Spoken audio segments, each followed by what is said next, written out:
or is it just me? Trust me, something in the air just above me. Something like a dream state, you call it a clean break. Do you feel the vibes, baby? Do you feel the vibes?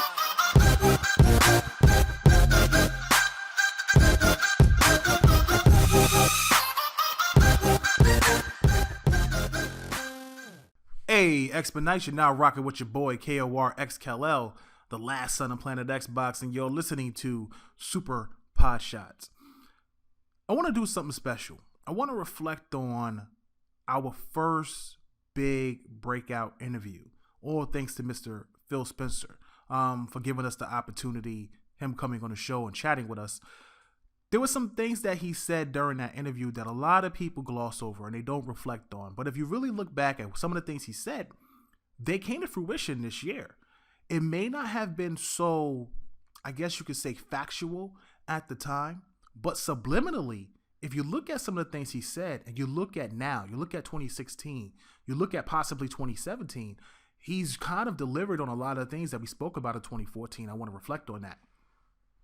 And I also just want to say that with the holidays passing, Thanksgiving is over, I really appreciate the support and love that TiC Podcast has been getting. We really appreciate it as always. Like I said on the Twitter feed, TiC Podcast has the best fans in the world. I really, truly believe that. I really, really do. The people who support us do it because they love what we do. You know, and I'm grateful. I really am. And that doesn't matter whether you're an Xbox guy, a PlayStation guy, a Nintendo guy, a PC guy. You know, that doesn't matter. This goes beyond those lines and things like that. And I'm very grateful. I really am. And I'm thankful for my family, my son, my wife. And I'm thankful for having, you know, such a great community to support and such great fans that support us. So, you know, I just want to get that off my chest. So let's get on with the show. So we had Phil on in 2014. And for some of you who may not know how that show happened, I'll go ahead and reminisce a little bit. You know, it was early on in TiC when we first started. We had only been out for a few months. And at the time, we were just gaining some traction, just a little bit. This was like, you know, early, mid 2014. We were still trying to get our equipment right. The microphones weren't great. People were using their phones and Xboxes and things like that. But we started getting a little bit of traction. And I remember talking with Phil, and the one thing he said was that I like your show. And we were blown. First of all, the fact that Phil came down and actually said, I like your show, just completely blew us away.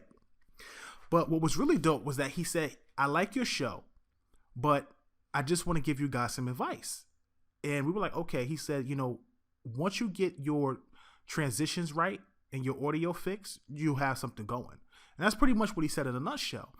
And that kind of like pushed us. It was like, all right, we got to go out. We got to get better mics. We got to get better laptops. We got to get better software.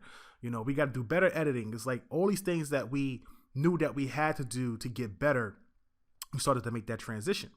Few episodes later, one of our old teammates, one of the original members of TiC Podcast, as well as one of the founders of TiC Podcast, Mike, some of you guys know him as Unified, he had reached out to Phil Spencer and just simply said, hey, Phil, could you come on our show for 15, 30 minutes of your time and, you know, just talk a little bit?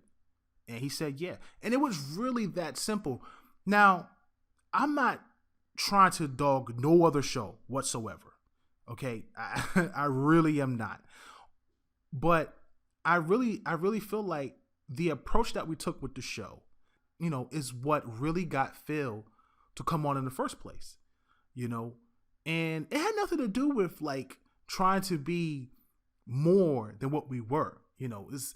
I initially wanted to be more, you know, rated R, but having conversations with people, the appeal to be able to appeal to a teenage group, to be able to appeal to a younger generation, younger kids who may be listening, like if they were 12 or 13, 14, 15, things like that, being, you know, I guess you could say PG or family friendly, gives you a broader appeal, in my opinion. So that's what we did. I even changed my name. Went from KOR Straight Murder to KOR XKL. And some of you know my son's middle name is Kal-El. So that's the reason why we made these changes. But once Phil came on the show, and we got to asking him our questions and the fan questions, he really started to open up. And one of the things that we spoke about at that time was about bringing back a lot of nostalgic games, a lot of games that Rare had, a lot of games that we loved on Xbox 360 early on in the 360 life cycle. And he spoke about that. And when we spoke about that, I rattled off a few games that, we really, really wanted, that the fans really, really wanted to see, really wanted to return. And I just want you to listen to this segment and think about what came out this year. Yeah, some of the fans have been, driving me crazy to mention these games to you that they want to see on the Xbox One and the next gen iteration. So I'm just gonna. I think I can name them. I know these. yeah, I know. I'm gonna run off a list for you real quickly, so that way they can stop harassing me for it. So these are some of the games that they want to see: Halo Wars 2, Alan Wake 2, Mech Assault, Conquer 3, Blinks the Time Sweeper. Future Frenzy. A new Future Frenzy would be good because it's a party game. That would be great socially. Banjo-Kazooie, Cameo 2, High Heat Baseball, because we don't have a baseball franchise. I know. Very good idea. Yeah. Otage. And these two, obviously, even though they're not first party, Knights of the Old Republic, maybe Microsoft funded exclusive, and Shenmue, Microsoft exclusive, funded exclusive, or timed. So those are the games that some of the fans would like to see on the Xbox One. There are a couple games on that list that we're doing some work on. I'll just say that we're not talk about it. But, okay. So now it's just a guessing game.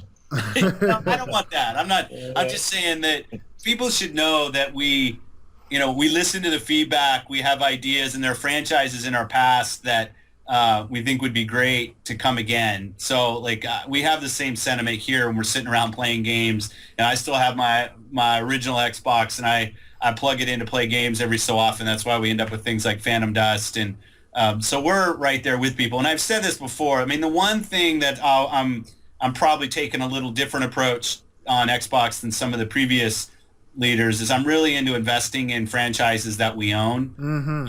It's not so much around just kind of the business side of it, but when I think about the long term of this business, I look at what Nintendo has built over the years, and they have such a great stable of franchises, and they're able to do so much because so many people love things that they're franchises that are uniquely Nintendo's and owned by Nintendo. And I want to get to that same place. So when people ask me about Shenmue, or people ask me about Knights of the Old Republic, I was a huge KOTOR fan, but I just think, it's Star Wars, it's owned by Disney, and I think that I'm probably not a big player in those games. Now, just to reflect on some of the things he said, some of the things I asked was like Halo Wars 2, the Conquer games. And then you turn around, we get Halo Wars 2 announced at Gamescom, which was a big announcement for the RTS fan base out there. A lot of guys who were on PC. And, that game, I believe, shall be a cross-play title. That's huge. That's a major move for them. And then you look at Rare Replay. Some of the things that he said that they were working on, some of the things that they were looking at. I spoke about Banjo. I spoke about Conquer, and you turn around and Rare Replay comes out this year, and we get the original 64 games, and it was very nostalgic. And I wouldn't be surprised to see more games coming from Rare, besides what we have coming out next year, which we'll get to in a second. But it's just funny when you look at some of the things that he spoke of, or some of the things that we have. It's crazy. Even when he talks about Knights of the Old Republic, like he talks about Shenmue. He said that it's difficult to secure those titles. One statement that he said was during the baseball statement, was that it was hard to get a baseball game because you have to pay for the licensing factors, and that's really expensive. On top of that, he didn't want to take any of the teams off of what they were already creating, because it was important to have those teams continue to create what they were creating. So he said if he did something like that, obviously he would go to a third party, maybe like an EA or a 2K or something like that. So we don't know what the future holds. It's a possibility Microsoft may come out with a baseball game in 2017, which would be really great for all the fans out there who want a baseball game. Or something to finally compete with Madden, which I pretty much doubt, because I think that would ruin their relationship between EA and Microsoft, and they have such a strong relationship when it comes to games. But the simple fact that we have some of the games that he spoke of then have been announced now, or we're playing now, and we know that Rare is back to rare form, it's just really cool to see that the guy's not just talk. And a lot of people want to say that Phil is just a PR guy. You know, he's just a PR guy. But the reality of it is no, Phil is really running Microsoft the way he feels it should be run. Everybody reflects on first party games. Where are all the games at? And you think about what he said in that statement. One of the things that he's doing differently from his predecessors was that he wants to invest in the IPs that they already have and invest in IPs that they want to own. And you look at Scalebound, you look at Quantum Break, you look at Recore, you look at those 3 games, they own those 3 IPs. They don't own Sunset, but they did get an exclusive. And I think that Sunset, I think that you look at something like Tomb Raider, those deals were probably done way before Phil during the Don Matrick era. It reeks of Don Matrick era. You know, getting these timed exclusives or getting these exclusives that you don't own, which could possibly go over to another platform or head to PC eventually. You look at Dead Rising, you look at Rise and things like that. So Phil is taking a completely different approach. I don't think in the future Microsoft will go the route of, you know, third-party exclusive unless it's complete exclusive, lifetime exclusive like a Titanfall, which I'm pretty sure that probably had Phil written all over it. So it's just a weird, it's not a weird thing, but it's just funny listening to what he was saying, reflecting on where we are and what we could possibly get in the future. So let's continue. When we look at IP, you know, Phil was reflecting on, you know, they want to get these IPs brand new early in the generation. You want to establish a foundation early in a generation, because then you can continue with bringing out, hey, maybe 1, maybe 2 new IPs early, or shall I say late in a generation. But if you have those brand new IPs early in the generation, then you can have sequels that people really look forward to. It reminds me of how it was with Gears. You look at Gears 1, then a couple years later, Gears 2. Then finally, by the end of this life cycle of the Xbox, Gears 3. But people wanted those games. Each one was anticipated. I've said this before on another Podshot. Scalebound is supposed to be, you know, like a trilogy. It's not just one single game. Quantum Break is not just one single game. I wouldn't be surprised if Recore is not one single game. These games are games that will come out and will have sequels to them if they are successful. It's why it's important that Xbox gamers go out and purchase these games. I'm disappointed in Tomb Raider's numbers. However, Tomb Raider is an excellent game and should be considered Game of the Year, or close to being considered Game of the Year with Witcher and Fallout 4. And I'm sure those numbers will pick up after the holidays and you hit January, February. They have plenty of time for those sales to kick in, but the game is an excellent game. And anybody stopping themselves from picking up the game because of the Microsoft deal is a fanboy and just being petty.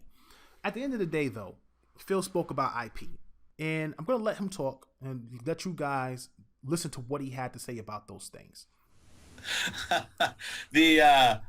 First of all, thanks for the call out. You know, I think investing in new IP early in the generation is important. You know, things like Rise at launch, Crimson Dragon, Loco Cycle, and not everything's going to hit big. I mean, that's just the nature of the games business. But you know, I think it's a mix that gamers are looking for of the franchises they know and love, whether it's Call of Duty, Halo, but also the new stories and new characters. You know, I'm playing a lot of Sunset Overdrive right now, and I'm just really impressed with Insomniac and their ability to create new IP. You know, the bringing back older things that people love. Ken Love and I spend a lot of time thinking about some of the older games that we've shipped, and were there things about those older games that we think would almost be more important now than they were when they launched. And there were some certain things about Phantom Dust that I thought, hey, you know, Phantom Dust done again and done, I won't say right because I thought it was right before, but kind of remade for today's world could be something special if we do it the right way. And you bring up Rare. Rare's got a ton of stuff in their past. And I've said this, and I'm being completely honest. I actually haven't seen the new Rare game yet. Okay. They send me some mail ideas and email. I'm going to be out there in early November, and they're gonna kind of show what they've been working on. So I don't have a ton of news on that. I like to let the studios work for quite a while on their ideas before kind of management people come in and start asking questions, because it takes a while for a team to really land on a creative direction. But they have complete freedom to build what they think the next Rare game should be, and I'm excited to see what they're working on. Oh, that sounds awesome. He talks about Phantom Dust and bringing back OG Xbox games. A lot of fans want, Mech Assault, Crimson Skies, which I loved Crimson Skies. I really feel like Microsoft had a dogfighting game like Crimson Skies back on live. It would be so amazing. It would be so dope. But, you look at Phantom Dust, and for those of you who don't know, Kim Live came on the show, and he spoke about Phantom Dust. And he said a few things that actually, I hate to say this because it's not me that said it, it's Kotaku. And we all know how Kotaku is, but they reported this themselves from one of the devs, that when he came on the show, it was because of TiC Podcast show that the Phantom Dust game got put on hold. That they scrapped the idea of whatever, I forget the name of the company that was working on it, but whatever the company that was working on it, whatever they were doing, they scrapped the idea because of something that Ken said on the show. And right now, the game is not canceled. I've already, had plenty of conversations with guys like Adam Isgreen and Aaron Greenberg. The game is not canceled. Let's just get that clear. Right now, what they're doing is probably trying to find another studio to take over the game. The problem with Phantom Dust was that Ken said that there was a 30-hour single-player game.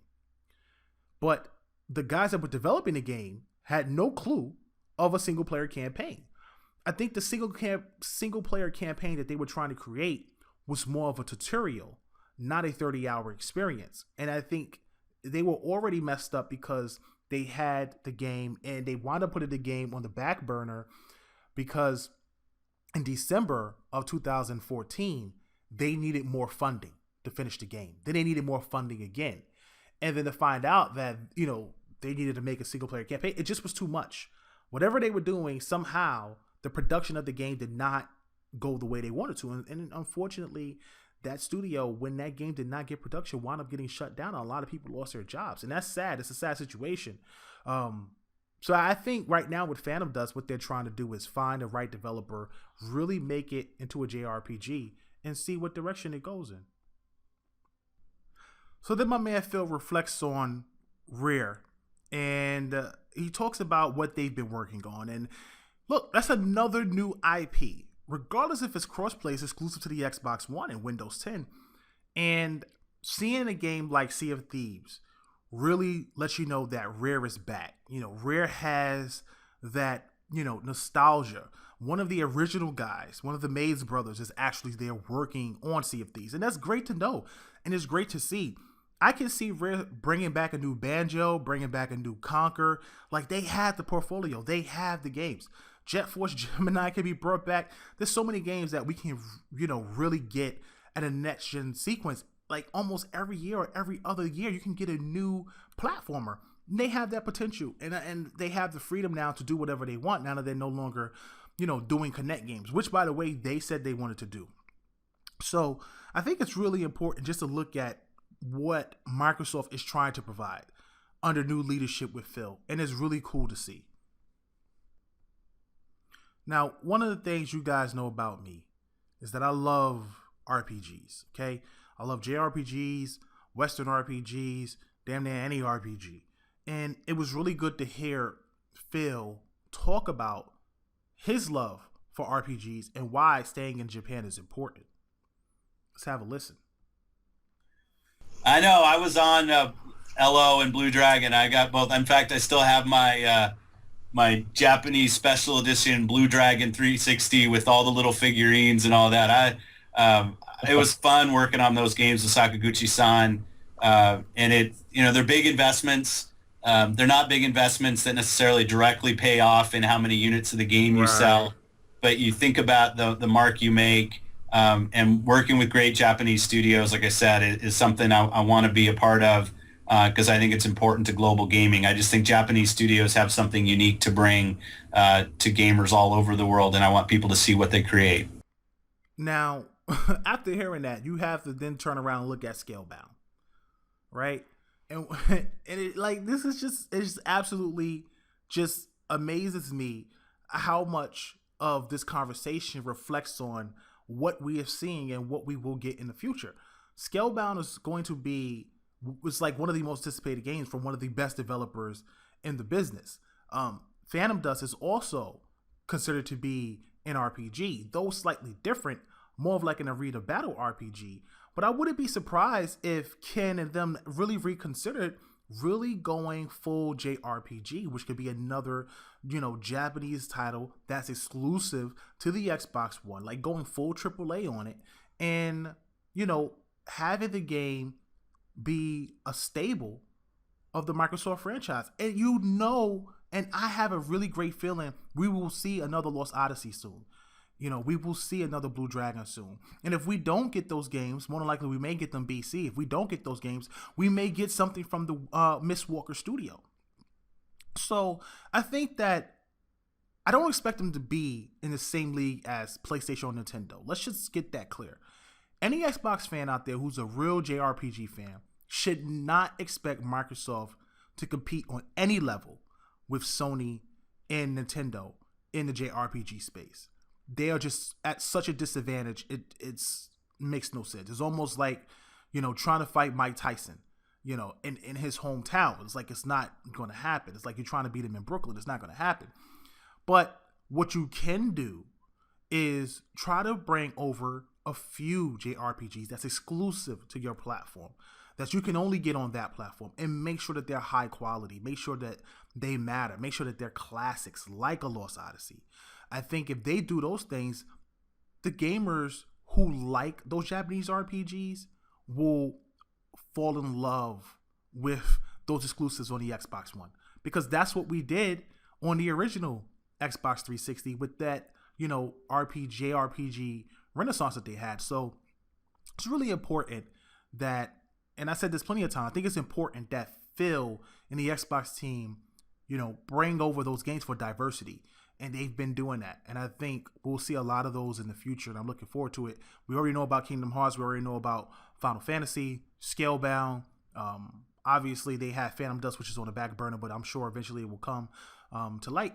And they have a few others that I've seen. I spoke about it on another podcast. Not something that I'm really into. It's kind of like a JRPG, novelish type thing. It's not my thing, but I would always give it a spin. I give it a spin. They invested in it. I wouldn't mind trying it to at least see if I like it. You never know. So we'll see what happens with that as well. But I'm very, I guess you could say, optimistic about the future of Microsoft and JRPGs. No matter how small they are, if the quality is there, that's what's most important. And that's what I think they had last time on 360. They had a lot of quality titles. They didn't have a lot of first-party titles, but a lot of their first-party titles were quality titles. And they're doing that this generation as well. But now they have more first-party titles, more IP, and they all seem to be coming from quality studios. So Xbox gamers are really optimistic, and we got nothing but games on the horizon. Let's continue. Now, at the time, I had spoke to Phil about backwards compatibility, and this was obviously right about a year in on the Xbox One. And the reason why I did that was because I had so many arcade titles. I had a lot of them. And trading in my Xbox, I literally spent a lot of money, some of arcade, downloadable content, and all these digital titles were gone. All of this stuff was lost to me. So at the time, when we spoke about it, it really wasn't something that they thought of. And today, you look at what we have and what's coming. This is like crazy. Like, I'm like, listen to this. It's a great question. And it's one of those, back compat is always a hot topic at the turn of a generation. And I get why, especially 360, so many people bought so much digital content, and it means a lot of us, we're holding on to our 360s. I get the question. I respect the question. You know, there's kind of nothing I can say about it right now, but I'll just say I hear you. I definitely hear you, and continue to try to work to build something that can help people out. And here we have it. Backwards compatibility, and you own your digital content. And the games you own physically can be put in and downloaded. Like, back compat is not important in the fact that people want to play old games. You know, you have people out there who want to say it's not that important and who cares about old games. It's not about old games. It's about what you own. It's yours. It's your money. It's what you invested. Why wouldn't you want to keep the things that you own? If you had an Xbox and you traded in all your digital games, right? And let's just say, for example, you traded it in. You get no money for all the digital content that you just purchased. Your console could be worth $5,000 because you have let's just say you have $4,400 worth of content on your console. Yet it's worth $125 to GameStop or any person you sell it to. Like, think about that for 1 second. You know, they're turning around and giving us the opportunity to own the things that we purchase. And I think that's just really important, man. It's important to continue that, to own and not charge us for the things we own on top of that. And that's no shot at Sony or PlayStation. Without question, Sony is doing something special with PlayStation 2, and they're bringing back some of those games. I don't know how the licensing things work. If it's exclusive, like Sony exclusives or Sony made games, I'm sure they'll bring those on first, which would be really cool. But obviously, you know, they're doing their thing with PS2, so it's no shot at them. I'm just saying that if I own something and I already have a license to it, it makes no sense for me to go ahead and pay for it again. And I think that Microsoft made the right move in that decision, and clearly the Xbox fans really appreciate it and really enjoy it. So as we start to focus on the future of Xbox, we look at what Phil delivered us over the past year from that one conversation, and you look at some of the things that can potentially happen in the future. But let's just listen to Phil talk about the type of games that he's, I won't say the type of games he's looking to lock up, but let's just look at what Phil is saying about the future of Xbox. And then next holiday, I'm looking at that already. And it's not just about a holiday. I just kind of look at the next year. And the flow of games coming is crazy again. And then I know we've got things signed and underway that are the following year already. And, because these are big games are 2 or 3 years in advance that we're starting on these things. And, schedules can move. You kind of need to give teams the time to get the game right. I know some guy was on me on Twitter about why Sunset didn't ship earlier. And I'll say, hey, the game's got to be good first, and then we'll figure out where the date is. And you can't just push games to get done early. But I don't see a drought unless things just start slipping like crazy. I think exclusive content, first-party content is critical to our long-term success. That's where I was born here. That's where I came from. And that's going to be something I'm going to continue to push as head of Xbox. And that was absolutely so key. His wording was so key. And the reason why a lot of fans are optimistic about the direction of Xbox One in the future of the platform. Phil Spencer was the director of Microsoft Studios. He ran the studios, and a lot of those games were under his influence. But you also have to remember that Don Matrick was the head of Xbox. So even if you take a decision to your boss, it's up to your boss to write off on it, yes or no. And if a lot of things got rejected, then you really can't push it off on the team. It's up to the final say of the boss. And with Phil in charge, Phil has a better understanding of the gamer. He's a gamer. And that's really appreciated. When he spoke about he was looking at the next year and how he had games up, it looks crazy next year. That's this year, 2015. We were talking in 2014. He was talking about 2015 and how crazy it is. Then stating that he had things locked up until the year after that, which is 2016, which is Quantum Break, Scalebound, Gears 4, Recore, Sea of Thieves, whatever Forza's doing, because Forza's going to drop something. The man has a plan, clearly. And we need to be able to let Microsoft do their thing. And I have to take a step back myself as a console gamer. Because again, like I said, I'm all for exclusives, but I'm also for keeping the Xbox brand strong. And I'm also for getting new IPs on the Xbox brand and continuing to have the best online service on any console. No shot at PlayStation or Nintendo, but let's just keep it 100, okay? Let's just keep it real for 1 second. Live is the best online service there is. Okay, the infrastructure is there. The money that pays for that infrastructure and security is there, and we all know that. And we all know how that works. We get constant downloads and we don't even notice. And that's a good thing. So I just want to reiterate that the future for Microsoft is bright. Absolutely bright. I think 2016 and on, anything announced 2016 and on is fills without question. And I can't wait to see what we will get at E3 next year, Gamescom next year, what they may show off at GDC next year. I'm really excited to see all this new content because one of the things they said, there's more games to be announced in 2016. More games than what we already know. You got to remember, a lot of the games we're getting is coming out early. Recore is coming out early. Quantum Break is coming out early. I think Fable Legends is going to be coming out around January, February. I think that's got pushed back. I don't think it'll make December, but we'll see. But if you did that, I think that'd be great because it gives it life in January. It gives it life in February. That another exclusive just dropped that we all can play. Then you look at the holiday season. You got Gears, Scalebound. You might have a Forza game, and then whatever else they may have up their sleeve. I don't know. I would be blown away if they dropped Lost Odyssey 2 or they came out with some craziness. I don't know what they have, but I do look forward to seeing it, and hopefully I get an opportunity to speak with Phil again on the show, whenever the opportunity presents itself. I'd be very grateful. So that's it, man. You just got to look at what he talked about, what we got this year, and what's happening in the future. And you can see that Microsoft's on the right path and the right guy that's supposed to be in charge is in charge. And I think that's really important for the Xbox community and anybody out there that wants to buy an Xbox One. If you're listening to the show, look, this is the person that you want to be making your games, to want to be leading your teams when it comes to Xbox in the direction that it's going. And I really like that. I think a lot of us are confident in what's going to be happening in the future.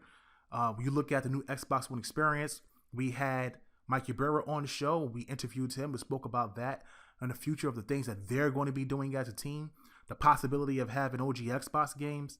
Wow, there's just a lot. There really is a lot that I really can't talk about in one show. So, we'll talk more about other things and games and topics and all that stuff on the next TiC podcast, which will be dropping, I believe, this week, actually. Should be dropping. No, it'll be dropping next week. So it'll be dropping next week. And we have something special to announce. Last year in December, we did something called the TiCmas Care Package. And we gave away 7 games on Twitch in one day. And guess what, baby? It is back. We will be doing the TiCmas Care Package 2016 in December. We'll be giving away Halo 5, Tomb Raider, Gears of War Ultimate Edition, Rare Replay, Ori and the Blind Forest, and Forza 6. And that's all because we have a great relationship with Microsoft. A great relationship with them to be able to pull something like this off. I don't have any dates yet. The next podcast, once I get to talking with the Twitch team, when we set up a date, it'll definitely be close to December 25th, which is, obviously the Christmas holiday. And it will be close to that, or the week of, as Christmas gifts to all of the Xbox community out there, those who watch us out on Twitch, subscribe to the channel, and follow us on Twitch. You will have an opportunity to win one of those prizes. So it's really cool, man, when you can do things like that, reach out to the team and the team support you by, giving you all these games to give away. It's just such an awesome feeling. I'm really proud to be podcasting and having the support of Xbox and the support of the Xbox community. So that's it for the show, man. I'll be back next week as usual with another show, chatting it up once again on different topics. And obviously I got a new intro you guys see. It's called The Buzz. It's from a Australian DJ group. I can't remember their name, but I will post the credit for that in the title, and I will always do that because they deserve credit. It is not my own. And again, I just have to say, man, that song is called The Buzz, and that's what it is. That's what Super Podshots is about. What's the buzz in the industry? So every time you hear that, I'm coming to bring something to you. So keep it locked, man. TiC Podcast, the premier podcast for Xbox One. I'm your boy KLWarXKL, the last son, and I'm off this planet. Peace.